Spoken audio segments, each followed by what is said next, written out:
Good evening, Black people and all allies fighting for Black liberation, Black prosperity, and Black joy. I'm Charles Blow, and welcome to Prime. We are awaiting a vote tonight in the House on President Biden's long-delayed Build Back Better bill after the nonpartisan Congressional Budget Office released its highly anticipated cost estimate late this afternoon.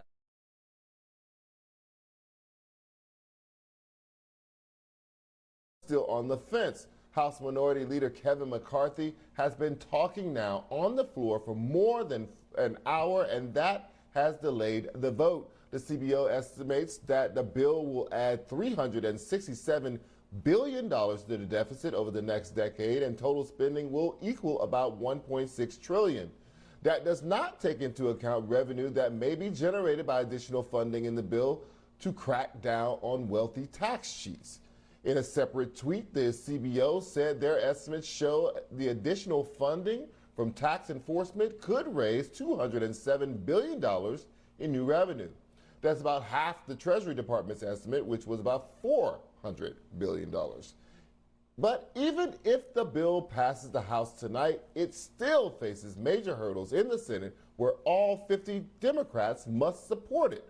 So, have Democrats broken through a final barrier, or is the bill headed for more roadblocks? Joining me now to discuss is Democratic strategist and former political director for Jaime Harrison's Senate run in South Carolina, Bre Maxwell, and BNC White House and Hill correspondent, Rarione Maniece. Ariana, first to you, just bring us up to date on what your reporting shows about what is happening right now with the bill. Yeah, as you mentioned, House Minority Leader Kevin McCarthy has been speaking on the floor, pretty much holding up the vote, the final vote on this legislation. He has been speaking for over an hour because at this point, we know that this bill will pass the House. Speaker Pelosi, she will not bring a bill to the floor unless she has the necessary votes. Now, what's held up this process prior to today, as you mentioned, the CBO score moderates, they said they wanted to see the score before they really said yay or nay as far as whether they're willing to vote in favor of this legislation. We do know that one representative from Maine, he has come out to say that he will not vote for the Build Back Better plan. We do know two other moderates, they say that they're going to trust the math from the White House, and they're going to vote in favor of this legislation tonight whenever we do see a vote and whenever House Minority Leader Kevin McCarthy is done talking. So, Bre, what do you think, with this new deficit number? The White House says that this is not exactly what it's going to be because they'll get revenue from other things, and part of the investments they're making are going to create, generate some revenue that'll offset some of these deficit numbers. What do you think this positions us? Will the moderates take this deficit number and say, this is not so bad, I can still vote for it? Or will this deficit number be a deal breaker for them? I think the deficit number will help us reach the compromise that we actually need to be able to move forward. Because from what I've been told earlier today, that there were 5 Democrats who met with Nancy Pelosi, and they brought their own strategy to her. It was like, if we can get this part of the bill passed, then yes, then maybe we will support this. So I think once they look at the revenue that will come in after the fact, the excess of $2 trillion, that they'll move forward with passing this bill. Because at this point, it's time for us to move forward for the American people. Mm-hmm. Ariana, what is your sense of Manchin? We could say the moderates, but really at the end of the day, even if they get all the other moderates in the Senate to go along with this, what is Manchin going to do? He said that he was worried both about inflation and about what this is going to do to the deficit. It felt like at some points he was trying to find a way to say no. Does this give him a way to say no, or does this push him closer to a yes vote, in your opinion? I would say it's hard to really determine where Manchin will go leading up to this process. He's been very hard to read. We know once this legislation passes the House tonight, that this process still has a long road to go. We know Senate Majority Leader Chuck Schumer, he has said that he wants to have this process wrapped up by Christmas. So it just speaks to the fact that we don't know where this process will go. We still have to see if Senator Manchin, who has not come out in favor of the Build Back Better plan, especially after the CBO score. We know Manchin is the reason why they moved the package from that $3.5 trillion price tag that we had to the 1.75. So he has yet to say where he wants to go, especially with his ongoing concerns regarding inflation. When the report came out last week that we hit a 30-year high when it came to inflation, he released a very strong statement saying, Democrats, you need to pay attention to this. Right. Ariana, I just want to break in right for a moment. McCarthy is speaking right now. We want to just go to him and see what he has to say right now. To your children's children. One-party rule for 1 year has brought us inflation we haven't seen in 31 years. Gas prices the highest it's been since the last time President Biden was down at the White House. A Thanksgiving that's going to cost you more at any time in your life. A border where 1.7 million encounters. A border between February and October that more people have crossed than 2018, 2019, and 2020 combined. And Mr. Speaker, the closest the president has ever been to the border in 42 years is to drive through El Paso.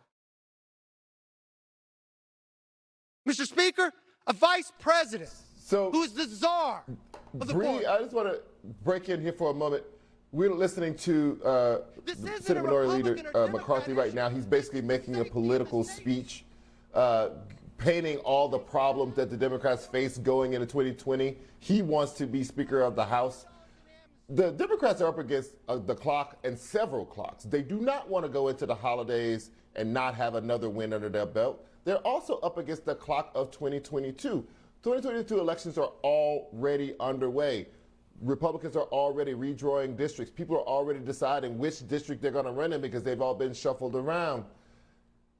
What is the pressure on the Democratic Party to make sure they get something done before we go into the Christmas holidays so that they can kind of salvage goodwill with the American people? Because Biden's approval numbers are not great. Democrats' numbers going into the midterms are not great. What is the pressure on the Democratic Party right now?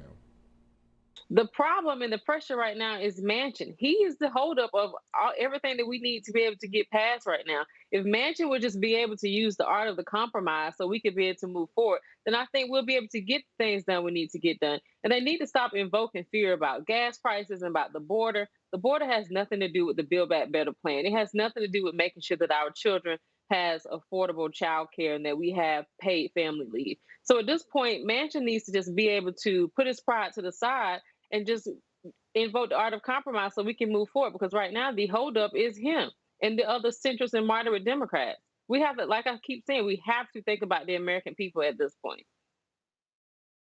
Yeah, I do want to add on to that point about you. What is the pressure there? Yeah, it's a lot. I want to get your take on that as well. Yeah, it is a lot of pressure on Democrats to say that they can deliver.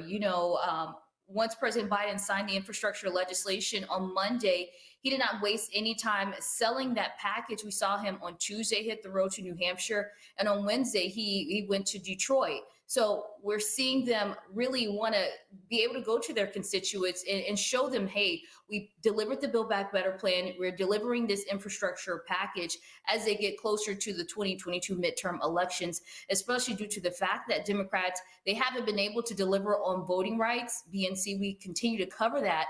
There was a day of action, two consecutive days of action. So if they can't deliver on voting rights right now, they really have to show that they can deliver President Biden's economic agenda and really get that money flowing into the pockets of Americans, especially with the child tax credit, to say, hey, your gas prices are high, bacon is high, but we were able to deliver on this point. And then just speaking to the fact, the White House press briefing, it started with charge of inflation. So they realize they're under this pressure, which is why they're trying to move this timeline along.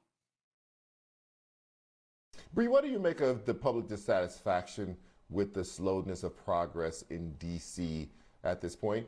We know the Republicans are not giving the Democrats any help. We know that Joe Manchin is standing in the way of a lot of this progress, but the public is just seeing that things are not getting done at a clip that they would like, and some things looks like they've been put on hold altogether.